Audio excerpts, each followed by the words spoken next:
Hi guys! So I'm doing a soul rebirth journey for Tambra today, and she shared a couple different items that she'd like me to explore doing energy work on and finding some deeper wisdom on these subjects. So I'm just going to read a little bit here. So one of the things she says is she's struggling with figuring out my higher purpose. I feel strongly that I have a calling, but to do what? You say that you're not a psychic, but you're noticing a lot of synchronicities everywhere. And this can be frustrating. And you try to connect with your guides, but it's just not happening. Now, the other one here is that you have issues with extreme anxiety, and it pops out of nowhere for seemingly no reason. And it's gotten worse over the years, and I'm at a point where I feel socially disabled and pretty disconnected. So you're telling me that you're pretty lonely and it's hard for you to have real friends that last. So,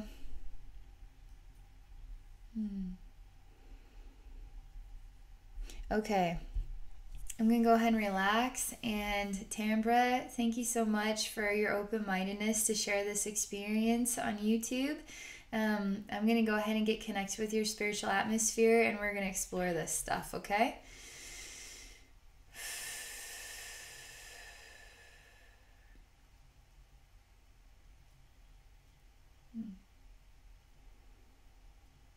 Just getting connected with my spirit guides and higher self. Man, already there's like a little gremlin that's wanting to like take my necklace and like wring it and just try to choke me. It's got little sharp teeth. But it doesn't feel like me, it feels like you.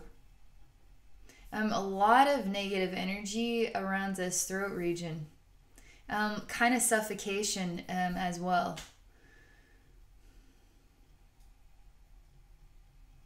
So I keep watching him, and it's interesting because I'm working in your frequency, and it's like it doesn't want me, it just wants to kind of pretend that I didn't see that.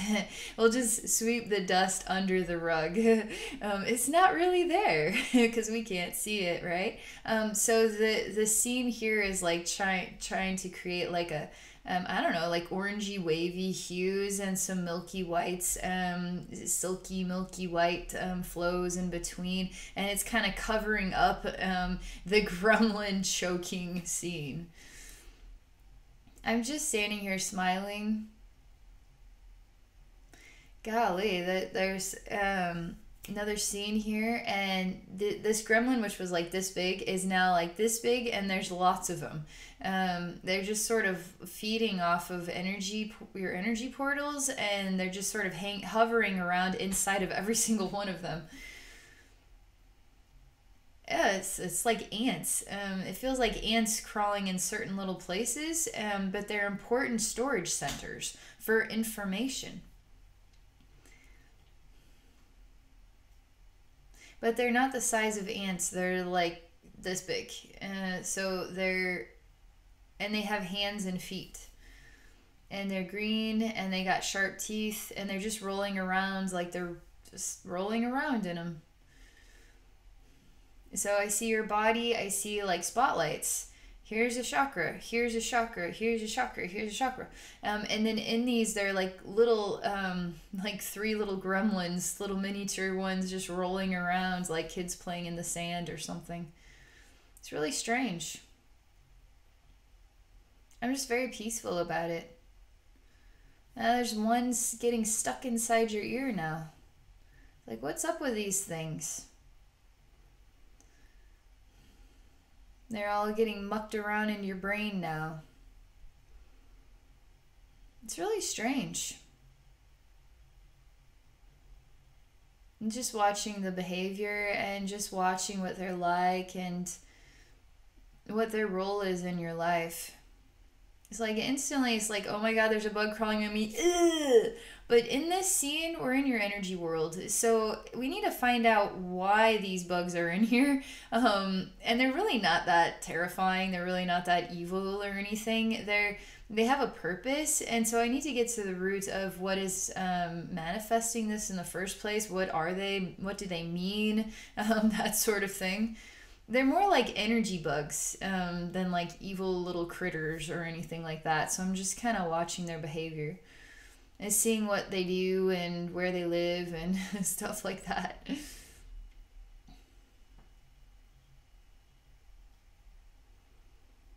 All the while, it's like we're looking at these guys, but what do you look like? You look empty. It's odd because the words are soulless, empty and soulless. I definitely don't feel like you're soulless, but I'm supposed to say it this way. You look empty, you look soulless. And I just see your body is actually like a light bulb, but it feels empty inside. Like you're light on everywhere else, and these little guys are just like playing around and like bugs in the light. And then beneath the surface of that light is just emptiness, soullessness. And we gotta get the light on the inside of you. You would think that it was radiating from inside because you're glowing like a light bulb, but it's like the skin is glowing and it's not really radiating from within you.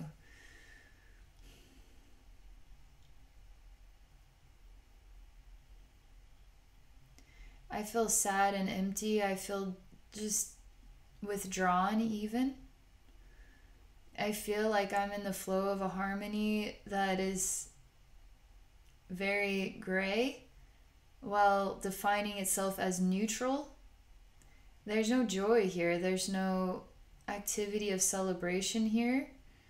It's just gray, but it says neutral, and I think this is worse than neutral, but it defines itself as neutral and gray. And there's just a gray neutral wind blowing through, and it brushes against your hair, and it's like nothing is really happening, and I just feel empty and neutral and gray. I just feel like I have lifelessness behind my eyes as I gaze off against, just sort of looking at the wall, the gray wall, and it's just like an emptiness.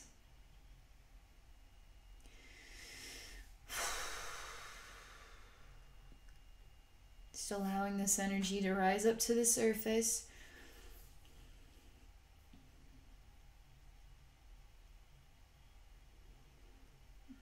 It's odd because whatever this part of your consciousness is, this is not all that you are. This is a part of your consciousness that is a huge part of why you feel the way that you feel. And this part, soon when I can bring life to this part, I'm bringing life to all of you. You're going to really feel like a lot brighter inside and feeling like acclimated to who you truly are.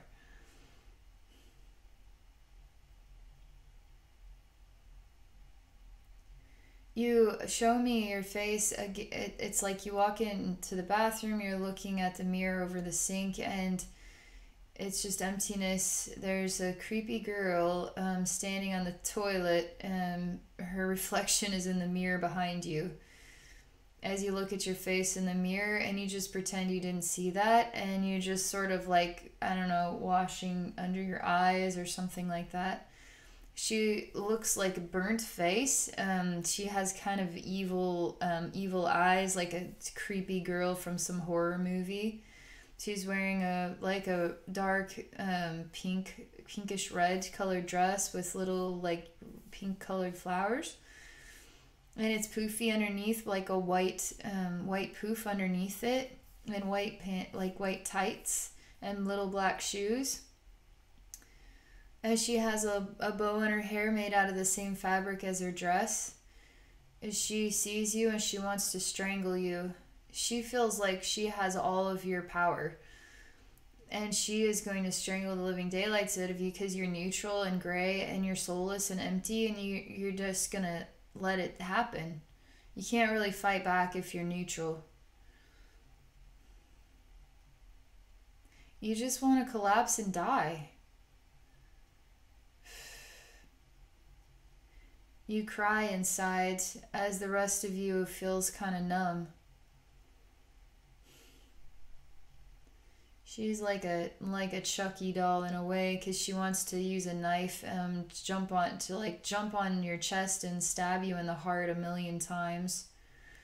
It wants to cut your head off, gouge your eyeballs out, terrible things like this. But she's the broken side of you. She's like your inner child. She's really not a bad person. She's just been hurt so bad that she doesn't know what to do with it, so she hurts back. That's pretty normal. I don't see you, though, as a person that is a hurtful person at all. But this deeper consciousness that is enduring pain is now behaving like this, is now transformed into being like this, which isn't helping you grow. It's not helping you lift out of this funk, you know? It's just holding you in it and just keeping you stuck there. My spirit guides ask me if I know where this little girl comes from. And I tell them, well, as of right now, I just simply am going to evaluate this as a version of your inner child. Does it come from this lifetime? Does it come from some other lifetime? I don't have an answer to that question. All I know is that's all I'm going to evaluate it as right now. She wants to be as creepy and as jacked up and as freaky and as weird as possible. She's starting to turn into one of these gremlins with the sharp teeth. She's wanting to show you a knife, but you're neutral and you just pretend you didn't see that. And this gremlin just like, their scene repeats itself over and over and over and over again. So the gremlin can cut your head off 1,000 times and your head will just come back on so it can cut it off again. And you just pretend like it's not happening and you just go about your life and you feel just soulless, empty and gray. And the more soulless you feel, the more empowered this gremlin feels. And this gremlin feels like it could be lots of versions of itself, or it brings in its buddies, I don't know what. It feels like itself. Like it feels like it is all the little versions of itself in your chakras. It just was duplicating. And it's absorbing all of your light. It just keeps, it's just basking in it. Like, yay, the sun's out. I'm going to go out to my beach towel and bask in your chakra lights. Yay, that's fun. Absorb, absorb, absorb, absorb. While you are more and more neutral and withdrawn. And you just pretend like it's not happening while it's sucking the life out of you and you're turning gray.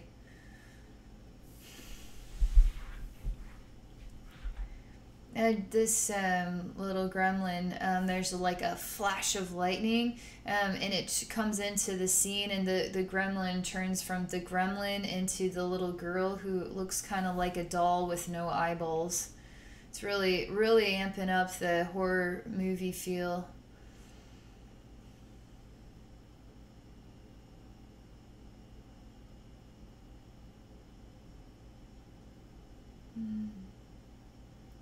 You start to experience yourself as having no eyes. You start to feel yourself as having just kind of feeling like a doll, like a solid doll, like you just don't want to move. And you're getting like stuck into position and you have no eyes from which to see, and you're becoming darker, like you're dimmer and dimmer and dimmer and so more soulless. This doll, porcelain doll that looks like the girl, is actually adorable, cute porcelain doll, with brown curly hair, and it's in pigtails with ribbons this time of the same color as the fabric, and it's a really cute doll. But she has no eyes, so she's naturally really creepy looking, and now you don't have any eyes, so you're very creepy looking, and it's just hollow dark, and you just empty, and you just lay in the bed like catatonic, not moving like a doll. The gremlin's like clapping at this and really enjoying this.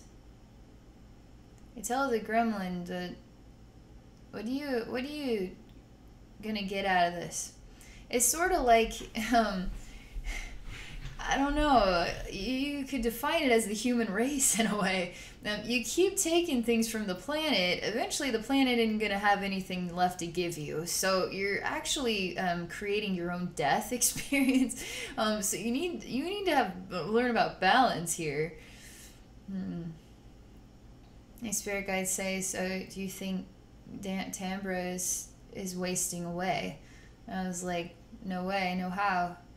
But this version of herself is wasting away. This version of herself is dying inside. And this gremlin will just suck all the life out of you until there's no more life to give. And then I'll find somewhere else to go get food.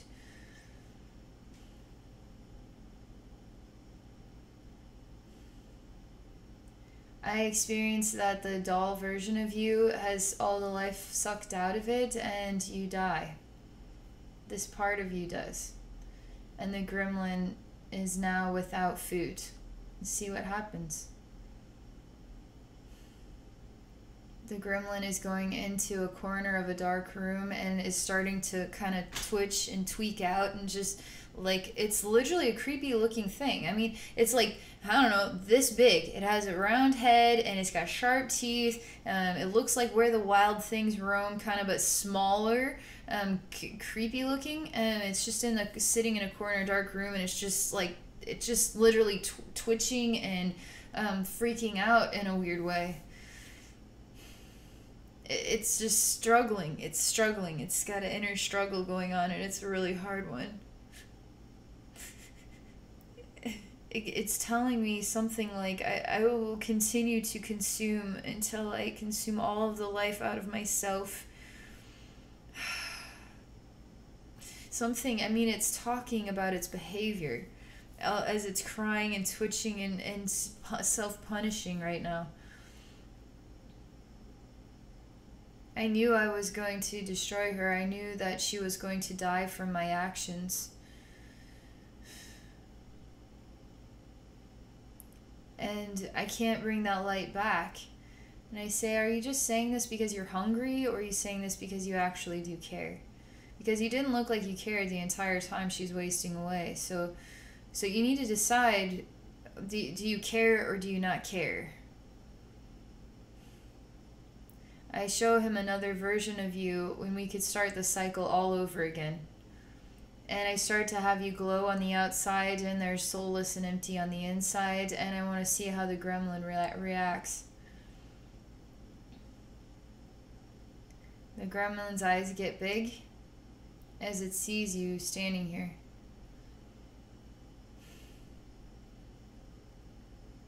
Your eyes return to you, and they're not hollow black eyes anymore. And your eyes look at the gremlin. You bend down. The gremlin transforms into what is like a little puppy dog. And you say, oh, you're cute. You're very cute. Would you like to come inside? Would you like to be a part of my life? The little puppy dog says, yep, yep. Yes, yes, as it's sort of very excited, even nodding in a way as it's jumping up and down. You start to feel an ache in your heart, and you're wondering why you're letting this dog in. It's cute, it's a puppy, but something doesn't feel right about this. When you say you can't leave a cute puppy dog outside, even if it doesn't feel right, I'm just gonna let this puppy dog in. It needs a home. It can't be alone out there. A puppy turns into a gremlin and says, I'm in now, in your space. Where do I begin? It's looking all around this home. How it wants to terrorize it, absorb it, destroy it, feed off of it. And it sees you as the most beautiful woman it's ever seen in its life.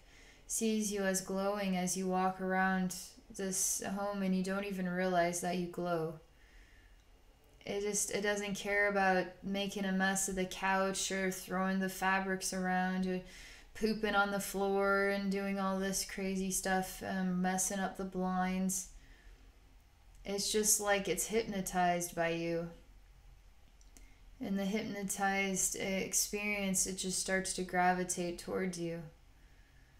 It says, I want that.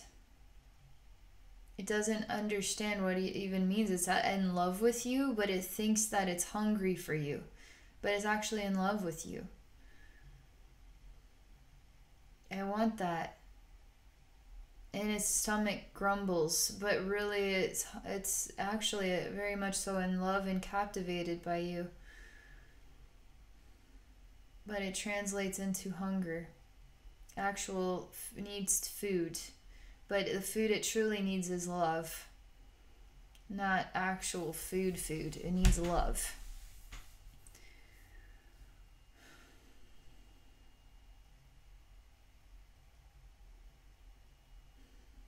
I see the gremlin doesn't go to her to feed off of her, but oddly enough starts to fall asleep on the floor just outside the kitchen where she is, in the living room. He's sleeping. He starts to dream for a while. He even picks his nose while he's sleeping. He cries and he rolls around in his dream. His body is reacting to the way he feels in the dream, as he wants to know what love is.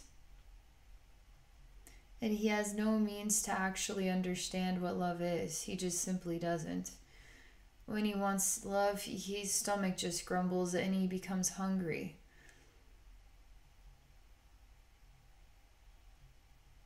He's dreaming about the doll without the eyes. He's dreaming about the version of you he'd seen before, the one that perished.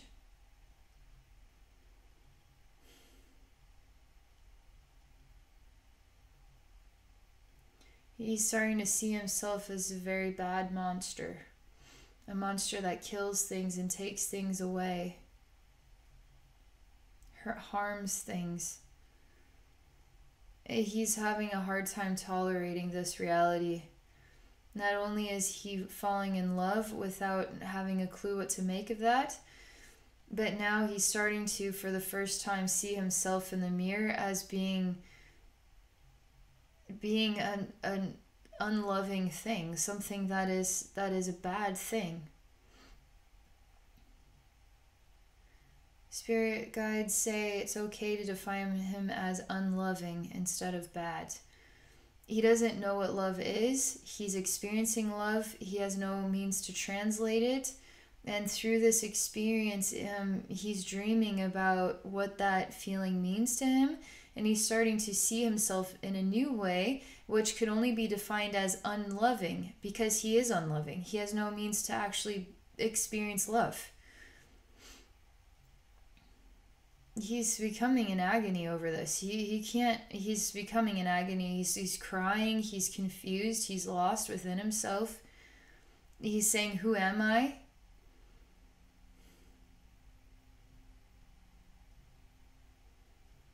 I want to know who I am. All the while she's been just living her life, and he seems to be invisible, and she seems to have forgotten all about the puppy dog.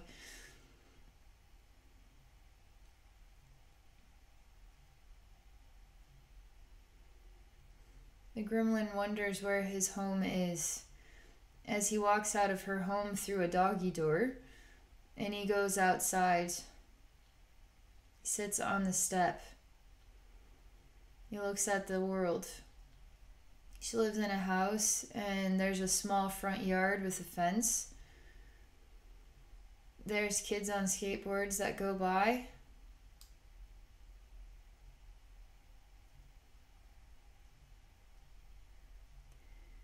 He starts to notice himself having a life force energy and wondering what that is. Wondering what life force energy is. He touches his own chakras, which are full of light, and the light stays on his fingertips. And he says, what is this? to some higher power of consciousness. He still is not understanding what love is, but he's noticing something new, and another something new, and another something new. They show me you are noticing something new too, with synchronicities. Perhaps you're more psychic than you realize, you just haven't noticed it yet.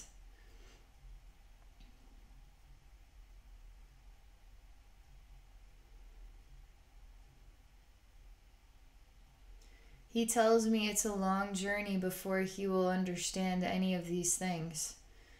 I say, that's a wonderful life, I'd say. If you spent your life just noticing something new every day, I'd say it's a pretty awesome life. Life isn't about knowing everything under the sun, but when we notice something new that changes us, wow, now that's special.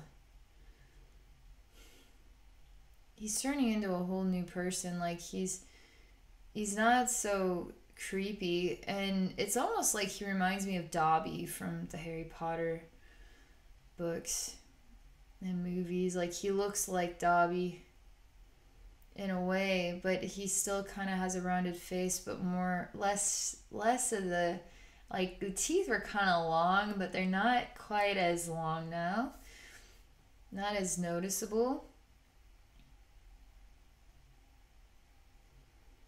I mean, he's turning into something more like a boy than a gremlin, than even a Dobby. But he still isn't himself yet. He isn't a new version of himself, let's put it that way. He wants to know where his place is in this world. He opens this chain link fence door and steps out onto the sidewalk. He's kind of half boy, half gremlin. He starts to walk on the sidewalk down the street.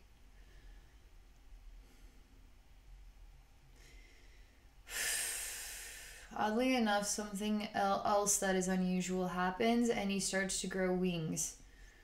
And they look like dragon wings or gargoyle-like wings. He can't believe it. He feels like happy. He feels something happy happening. He feels like he's a new person. He smiles. He's like, what is this? What is this? Wow, something else is happening. Something new. His wings start to flap and he's going somewhere, upward. He's like, how could another new thing be happening? I'm starting to feel like I'm changing. I'm growing. I'm transforming. I'm becoming new in a way that I enjoy more than I have ever enjoyed life before. And I'm finding myself in a way that it gives me so much joy and pleasure to find myself like this. It's like God has granted him yet another gift, a blessing of self-awareness, changing his whole dynamic of who he is or who he can be. He flies a long ways out by the coast and he sits on a rocky ledge. He really does look much like a gargoyle. He's eating an apple core. He ate the apple all the way down to the core, and he's been nibbling on what's left of it, and he doesn't want to eat the seeds and the other crunchy parts, even though he has sharp teeth. But he tosses the apple core over the cliff into the water. He feels okay about that. That's not littering. The apple came from the earth, and I return it back to the earth. He says, I like living like this. I like living like this so much. He climbs up a telephone pole with extremely sharp claws. He looks more like a sloth than a gargoyle now. And he's sitting up at the very top of a telephone pole looking out a long ways. His telephone pole is near the cliffside in the ocean, and he feels like he sees so much more from up here. I mean to ask him what happened to his wings, but I'm just not allowed to, and so I'm just watching him then.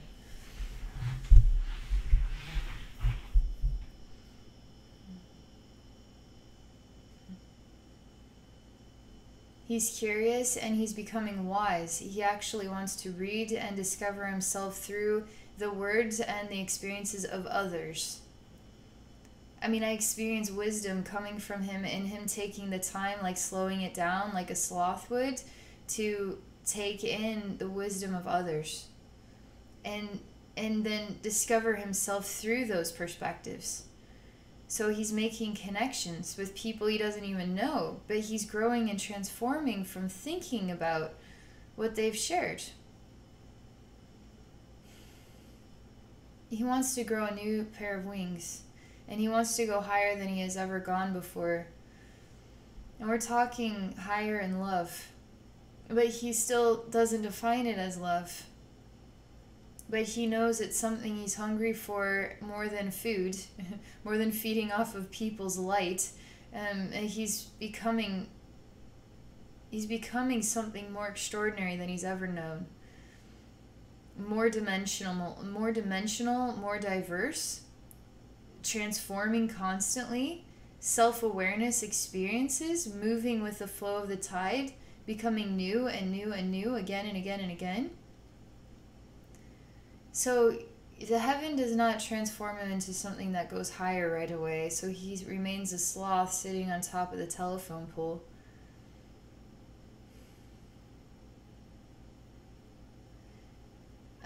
Very interesting. He, as a sloth, covers his eyes and looks out across the horizon at the sun. The sun is just right there in the mid-sky. And I start to see him become a man sitting on top of the telephone pole, like a fully grown man. He stands on top of the telephone pole now. Actually stands on top of it. It's really, I'm worried that he's going to fall off. It's so weird to see this. He tells me I'm not going to fall off. I know who I am. He turns into a bird, like a dove. He actually, as a man, took a jump into the air and transformed into a bird, and now he is flying towards the sun, towards the horizon. Even though he has to fly across all this ocean, he's going for it. The breeze even blows him back a bit, so he has to keep flapping his wings forward. But his heart tells him this is the right way to go. He's so ready to leave everything he's ever known behind and to keep moving forward.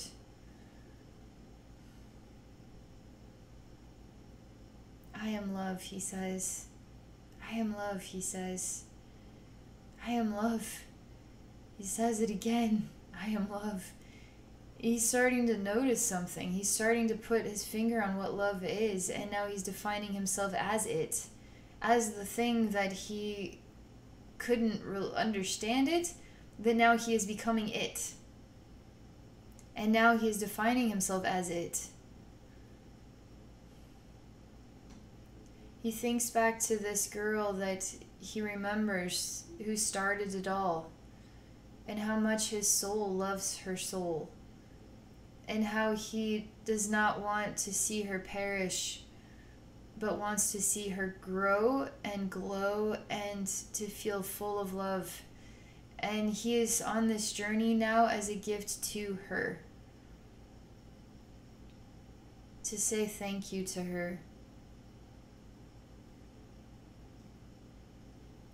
He will find himself more than ever before, and then he will return to her. She doesn't seem to remember any of this. I see her on the couch watching TV, but she flips through the channels and there's just emptiness in her heart. And there's just an empty loneliness, and she doesn't really know what to do with her life. and there's no activating energy. There's no passion, there's no purpose, there's no motivation, there's nothing grabbing her attention. It just feels like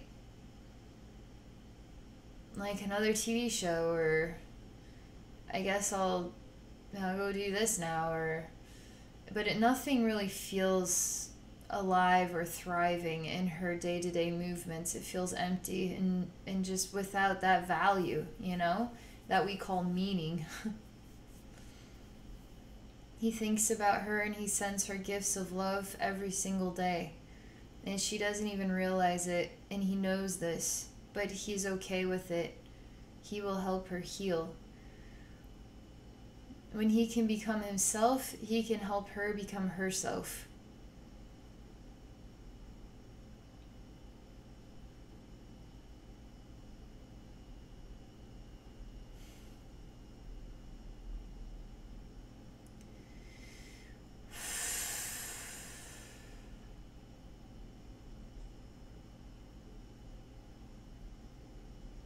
He says, I love you to her. I love you so much. And I will love you forever. And I will love you for all you have given to me and shared with me in my soul's journey. And I will become better so that you too can become better, because I love you this much. He's still flying a very long distance. God sees this. God smiles. God watches this being transform himself time and time and time again. He feels it's some greater movement in the universe that provides these blessings, but it's he who is changing and providing them to himself. But there's something, I guess we could call it magic or divine timing, that gives us a little wiggle room to notice something different. It's kind of like, in The Giver, where the book The Giver, where the boy, everybody sees in black and white, and suddenly the boy sees a color. An apple is red, and he doesn't know what to make of it. He does not know that he doesn't know what that is, because he's never seen color before. So he doesn't know what it is that he just saw. And so this too is like, why did that happen for this boy in The Giver? It was his time to start to open up. It was this gremlin's time to start to open up to a new pathway, a shift or a change, a new experience. And then it's being presented to him. He's noticing it. He can't translate it because he doesn't have the means to translate it. So he's on a journey to discover himself. And this journey does take time. But he transforms many times along the way and becomes more and more well-rounded with love. And God conscious watches and is just so delighted in his experience. It's very beautiful. It's like a rainbow on a rainy day. It's like a magical gift to the infinite universe, this gremlin's journey. And he loves it so much. He actually reaches his hand out to kind of hold the bird. And the bird is just like a tiny little speck in God's hand is what it's like. It's really cute, actually. The bird says, no, God, I got this. I want to do this by myself. I can do this. I don't want your help. I want to discover this for myself. God's like, wow. God gets like a little shiver like all over his body, and he almost tears up too, because he is so moved by the determination of this gremlin, which is now transformed into many things, and now a bird who is strong-willed and determined. God loves this bird so much. God is so proud of this bird. God is so proud of you too. because this bird is also you.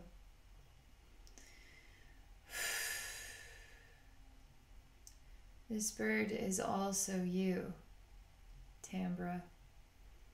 And this white dove is like a ball of love and light on a destiny that we don't even know what it is, but he's following his heart. It's funny because it's like the bird is flying all the way around the planet and finds himself back where he started again, which is at your doorstep. He was looking for something, but it was on the other side of the planet, back where he started. It was worth it to fly this far. He feels even wiser, even more transformed by this journey, which is his gift to you. I know it's complicated because this bird is also you, but this bird is also symbolic of something else too. This feels symbolic of many things.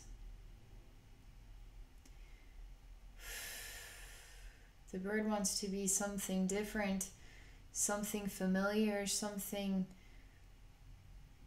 that would resonate with you so that it can come into your life and heal you. The bird has to think for a while, so it is outside the door contemplating.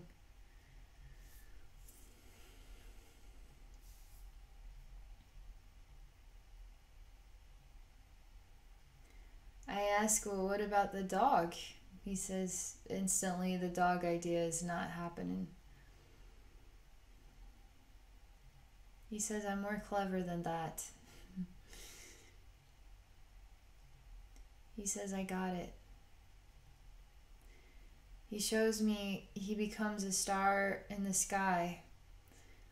And there's a night that comes where you go outside and you look up at the stars, and there's one star in particular that seems to shine brighter than all the rest. And you can't take your eyes off of it, and it's odd, but the star itself starts to bring tears to your eyes, and you cry for no real explainable reason. And you wonder why this is happening to you.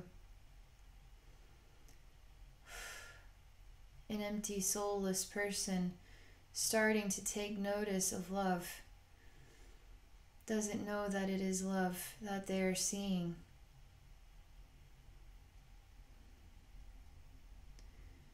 She just looks at the star, and it's like she's downloading an entire history of something she had forgotten.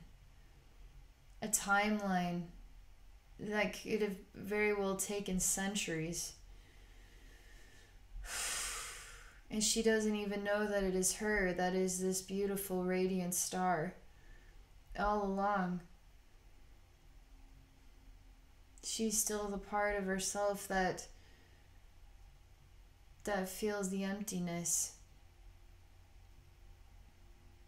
She reaches her hand out as though to touch the star, but it's more like she wants to touch a face that she loves very much and that she misses deeply inside her soul. It's like a twin flame or a soulmate. She stands up and she cries out for a soulmate, her twin flame, like a powerful, passionate, loving inspiration that wakes her body up, her senses, her tears to stream, her love to flow, her reason for being to just ignite. And she reaches her hands out, and just her heart and everything that she is says, I want to fall in love. And I want to fall in love with you. And she shares that with the star. And the star trembles because it has felt the same way about her all this long time. And the star feels like it did it. It made a difference. It got through to her. It touched her the way that she had touched him. That she saw, that she heard, that she understood, that she knew.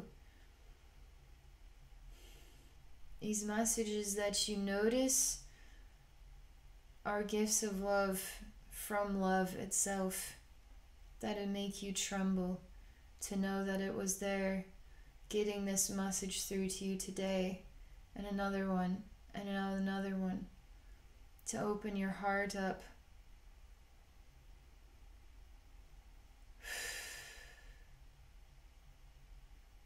This one who sends you the messages loves you beyond time and space.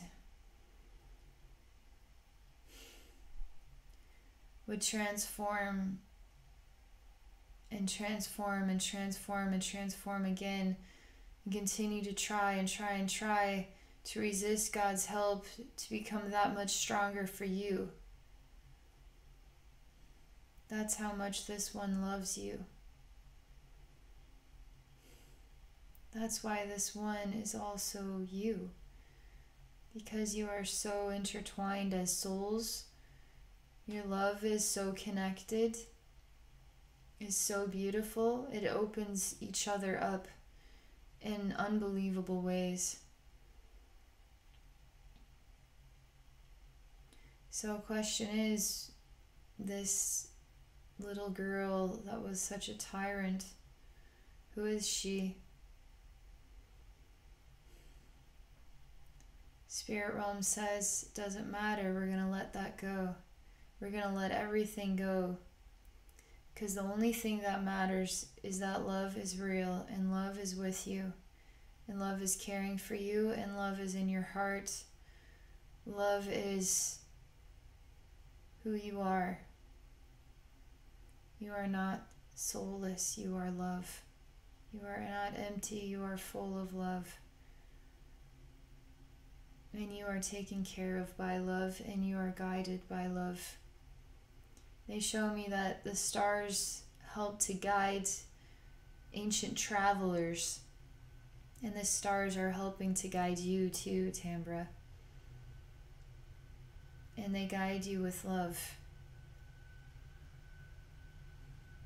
Your heart will understand what this message is all about, and they show me that this message in between, read between the lines kind of thing, but in between this message is a huge, unbelievably ginormous download of extraordinary information that is going right beneath the surface of both of our human intellects.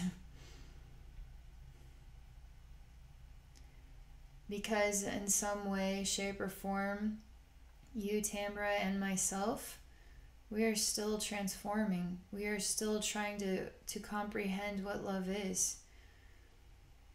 And all we can do is the best we can do with what we can comprehend at this time. But love is so infinite, and it speaks a million dialects underneath the surface of this healing right here. It's sharing so much more with you about your whole soul journey and spirit realm and psychic ability and 1,000,001 trillion things. Like, I feel it. May seem like a simple story, but it's not. Extremely dynamic and complex and full of love, frequencies that are transforming you.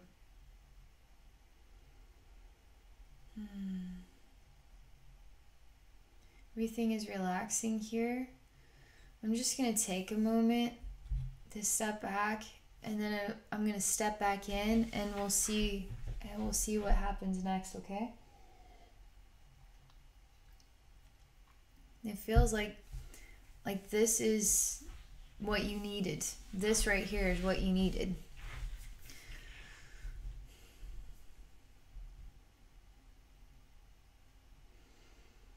Now let's see what else we might be able to gather here.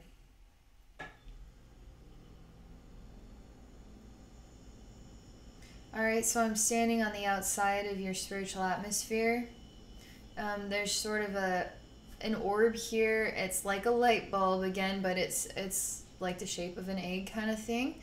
But it's glowing from the inside, but it's kind of smoky and foggy on the inside too, so it's not like I can see through it or see into it.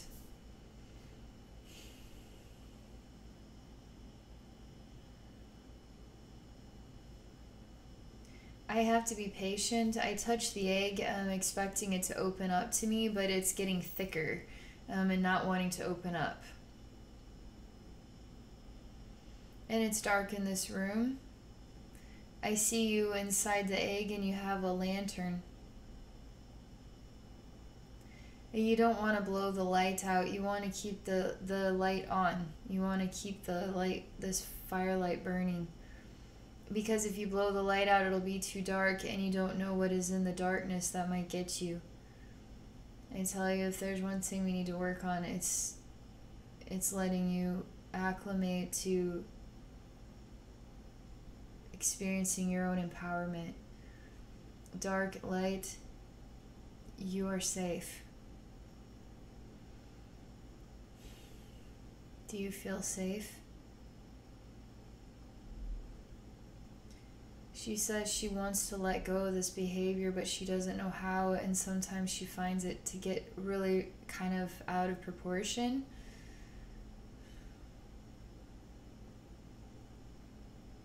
I show her this journey scene, the last 50 minutes, about love and how love would go so far for one person, and that person is you. I say you can be strong now too. It's okay to blow the flame out. It's time for you to stand up and come out of your shell, and it's time for you to discover that you are safe and that you are also strong.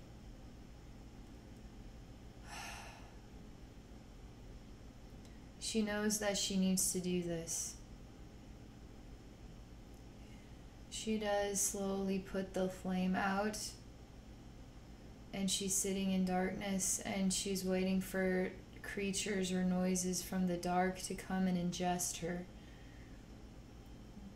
She's thinking about the gremlin and what it did to her. I smile at her. I say that gremlin loves you beyond space and time. And sometimes we just need to work on ourselves a little bit to start to realize who we are. She says, what? That gremlin has always fed off of my light. How is that possible? I said, because he fell in love with you. Well, how? When? I said I gave him a second chance to see you differently. And he did. And it changed his whole world. I say this gremlin is actually a man that loves you very much, and he is not feeding off of your light at all. In fact, he is empowering you with light. And he watches you from the stars. And he loves you very much. And he wants to give you a long hug. In the dark, he says you are safe. You are safe in the dark and in the light. Do not be afraid. You want to believe me, but you're not there yet. You do leave the egg and you start to walk through the dark, and you reach your hands out. You touch what is like a writing table. It's a very fancy room. I see you. It's like you're a blind woman, and like you're wearing a beautiful dress, but you're blind. You actually can't see. I'm able to see this room though. It's nighttime. It's very elegant, but you have no eyesight.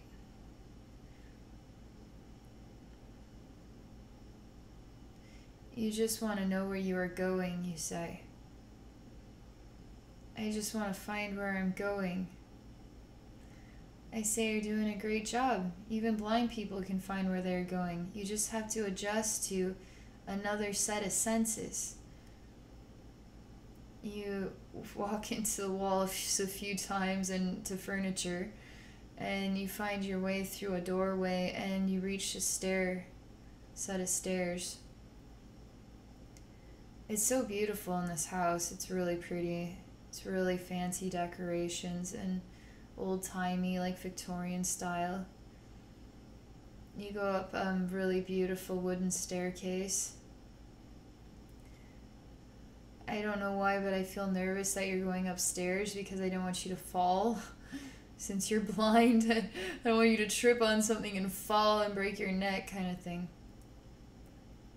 You're getting the hang of being blind and you tell me that I don't have to worry about you. I say, awesome. So what if I turned the lights on and gave you your eyesight? Now what happens? You say you're tricking me, playing tricks on me. They say I'm not. I'm simply acclimating you to the possibilities of all that you are, all that you can be, and all the different ways you can experience life. Without sight and with sight, it doesn't matter. The light or the dark, it doesn't matter. I'm so tired of being tricked. I'm so tired of playing these games. I just need life to be consistent. Say, what if life isn't meant to be consistent? Maybe you need to get over it. Maybe that's what you need to work on, is enjoying the inconsistencies. Wow, I never thought of that.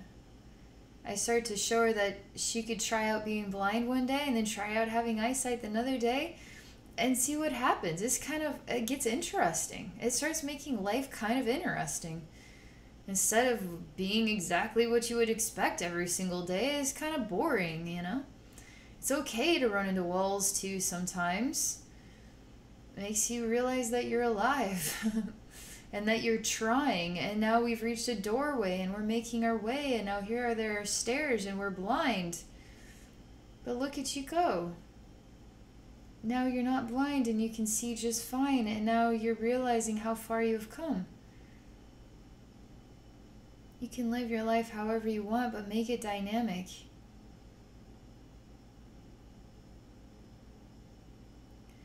She tells me that I needed this, and she shows how her heart is starting to beat, and she's talking to me about the work that I did before this part with the gremlin is bringing sustenance and life and healing to her heart. And everything that we saw, she says that she's let go of so much that she actually feels like she is herself, and that she does glow from within, and that she is alive, and that her soul is within herself. It's interesting because her connection is so strong with this other one that it's like when he is in balance, she is in balance, and when he is not in balance, she is not in balance. And there's something about, like, he's getting the love through to you, and now you're going to start to grow in balance. Like, there's some sort of harmony between you both that you can feel no matter what bodies and incarnations you are. And you can influence each other. I mean, she's actually, like, I feel like she's talking beyond this scene right now. Like, your inner self is now telling me a lot of stuff. Is just, like, pouring in here. I mean, you're just, like, it's like you're lifting up, you're starting to fill with golden light, you're becoming really light and airy, you feel golden, you feel like you're glowing, you feel like you're moving up into the sky, you feel like yourself, you feel like spinning and twirling in the sky and laughing and dancing in the stars, you feel like you remember what life is all about, and it's playful and fun, and it's full of celebration, and not to resist the experience of living. And you want to run, and you turn into some sort of running like a cheetah or a jaguar or something, because you're running like a cat. But you're a human and a cat at the same time, and you're running on your hands and feet like a jaguar or cheetah. That you keep flashing in between a fast cat and a person. And you're running in the stars really fast, like the speed of light almost, and you're so empowered and free. You'll go anywhere. And you don't need to, per se, find this one. You just send him love it from your heart and say, thank you for waking me up, for helping me to see. I feel like myself, I feel alive, and I want to go on my own self-discovery journey now. And I can because of the gift that you have given to me, which is love, which is me getting myself back. Because I needed to simply get love and deep into myself, and now I feel like myself, and I want to see what myself is all about. He says he's just happy, and he just loves to see you so happy, and that's all he could ask for.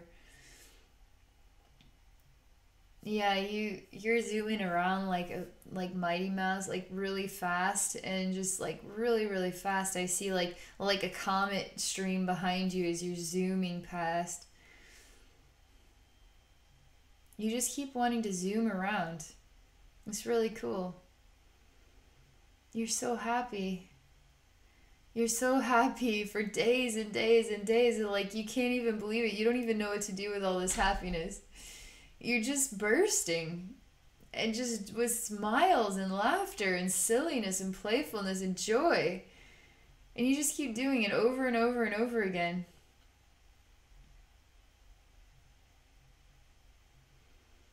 So you come back down and you come to me and you say, so what do I do now? And I say, did the little gremlin ever say, what do I do now? He went in and he felt that he was transforming, or that he was changing. Then he allowed that change to take him to a new experience. Then he allowed that new experience to take him into a new one. Allow this transformation to take you places. And through going places and having these interactions, you actually discover yourself more and more and more and more. Until you become so empowered, you would even refuse God's help because you don't need it. That's how empowered you feel. Like, wow, that sounds amazing. They say, don't try to understand what you're supposed to do next. You're finding your way already. Just allow yourself to feel the love and the light inside your heart. To feel like yourself, and allow that energy to help you see things about yourself you weren't able to see before. Keep welcoming the synchronicities and keep having gratitude to the universe for getting these through to you. It's actually you waking up to love, to receiving gifts of love. And that is a very positive thing to take notice of. Yeah. You're like instant like, yeah. And then like you're done. Like you're just zooming, doing something. I don't know what, but you're good. That was so cool. That was really fun. All right, Tamara, I'm just disconnecting fully here from your spiritual atmosphere.